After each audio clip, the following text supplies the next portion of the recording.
Operation തൂഫാൻ ആരംഭിച്ചതിന് ശേഷം ഏതാണ്ട് 10,000-ഓളം അറസ്റ്റുകൾ ഉണ്ടായിട്ടുണ്ട് എന്നതാണ് ഒടുവിലത്തെ കണക്കുകൾ.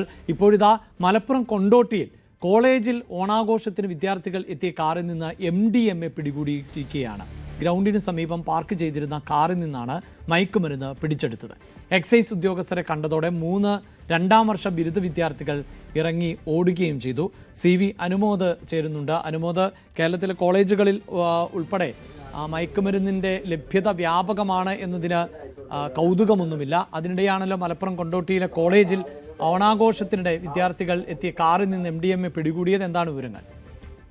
അഭിലാഷ, ഇന്നലെയാണ് ഈ സംഭവം നടന്നത്. കോളേജിൽ ഓണാഘോഷം നടക്കുകയായിരുന്നു. അപ്പോൾ അതുവഴി എക്സൈസിന്റെ പരിശോധനയ്ക്കുള്ള വാഹനം അവർ അതുവഴി കടന്നു പോകുമ്പോൾ ഈ കാറിൽ നിന്നും 3 വിദ്യാർത്ഥികൾ ഓടി രക്ഷപ്പെടുകയായിരുന്നു. തുടർന്ന് സംശയത്തെ തുടർന്ന് എക്സൈസ് ഉദ്യോഗസ്ഥർ ആ കാർ പരിശോധിച്ചപ്പോൾ 1 ഗ്രാം MDMAയും അതിൽ നിന്ന് കണ്ടെത്തിയിട്ടുണ്ട്. ഈ കുട്ടികളെ തിരിച്ചറിഞ്ഞിട്ടുണ്ട്.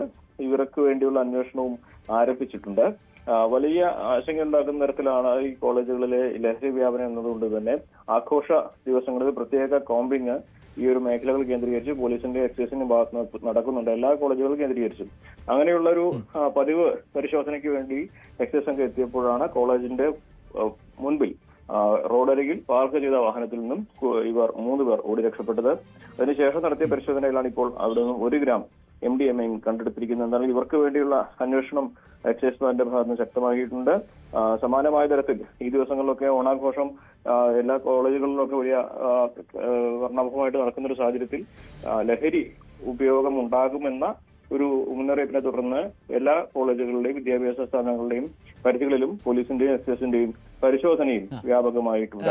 ശരി, അതായത് അനുമോദ്, നമുക്ക് ഈ ദൃശ്യങ്ങളിൽ കാണാം ഈ ഏത് വാഹനത്തിൽ നിന്നാണ് ലഹരി പിടികൂടിയത് എന്ന്. ഒപ്പം വിദ്യാർത്ഥികൾ ഓടുന്നത് നമുക്ക് ദൃശ്യങ്ങളിൽ വ്യക്തമാണ്. ഇതിലിപ്പോൾ ഈ വിദ്യാർത്ഥികളുടെ ആരുടെയെങ്കിലും രക്ഷകർത്താക്കളുടെയോ മറ്റു ബന്ധുക്കളുടെയോ ഒക്കെ ഉടമസ്ഥതയിലുള്ള വാഹനമാണോ? ആ വാഹനം അത് സംബന്ധിച്ച വ്യക്തത വന്നിട്ടുണ്ടോ?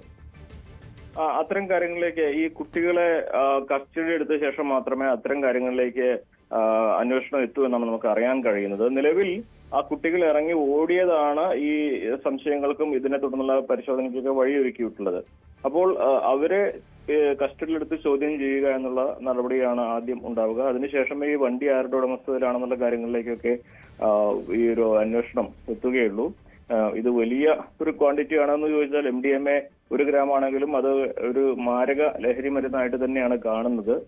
അതുകൊണ്ട് തന്നെ ഇതിൽ നടപടികൾ ഉണ്ടാകുമെന്ന കാര്യത്തിൽ വിട്ടുവീഴ്ച ഉണ്ടാകില്ല എന്ന് തന്നെയാണ് എക്സൈസിന്റെ ഭാഗത്ത് നിന്ന് നമുക്ക് അറിയാനാകുന്നത്. കുട്ടികൾ പ്രത്യേകിച്ച് ഓണാഘോഷത്തിനിടെ ലഹരിയുടെ ഉപയോഗം വർദ്ധിക്കുന്ന സാഹചര്യം പോലീസും എക്സൈസ് സംഘവും ഒക്കെ മുന്നിൽ കാണുന്നുണ്ട്. അതുകൊണ്ട് തന്നെ ഓപ്പറേഷൻ തൂഫാന്റെ ഭാഗമായി വ്യാപകമായ പരിശോധനകൾ ആണ് നടക്കുന്നത്. ഇതിനിടെയാണ് ഇപ്പോൾ ഈ ഓണാഘോഷത്തിന് എത്തിയ കുട്ടികൾ സഞ്ചരിച്ചിരുന്ന കാറിൽ നിന്ന് MDMA പിടികൂടിയത്. കൂടുതൽ വാർത്തകൾക്ക് News 18 Keralam YouTube channel subscribe ചെയ്യുക.